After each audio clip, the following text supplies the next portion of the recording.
Breaking news చూస్తున్నాం. CM Revanth రెడ్డికి బహిరంగ లేఖ రాశారు కేంద్ర మంత్రి బండి సంజయ్. రైతు సమస్యలపై లేఖ రాస్తే ఎదురు దాడి చేయడం ఏంటంటూ లేఖలో పేర్కొన్నారు. ఎంఎస్పీ చట్టం తెస్తామని రైతులకు హామీ ఇచ్చింది కాంగ్రెస్ పార్టీ కాదా అంటూ ప్రశ్నించారు. మేనిఫెస్టోలో ఏం రాశారో కూడా వ్యవసాయ మంత్రి తుమ్మలకు తెలియదంటూ విమర్శించారు. ఫసల్ బీమా యోజన పథకాన్ని అన్ని రాష్ట్రాల్లోనూ అమలు చేస్తున్నామన్న బండి సంజయ్ ఎస్డీఆర్ఎఫ్ పేరిట కేంద్ర ప్రభుత్వం ప్రతి ఏటా తెలంగాణకు 400 కోట్లు ఇస్తోందని, ఈ 12 ఏళ్లలో దాదాపు 12 లక్షల కోట్లకు పైగా నిధులు ఇచ్చిందని తెలిపారు.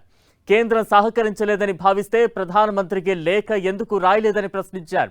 పార్లమెంట్ చేసిన రైతు చట్టాలను నల్ల చట్టాలని వ్యవసాయ మంత్రి చెప్పడం రాజ్యాంగ ద్రోహమని, వ్యవసాయ మంత్రిగా కొనసాగే అర్హత తుమ్మలకు లేదంటూ మండిపడ్డారు.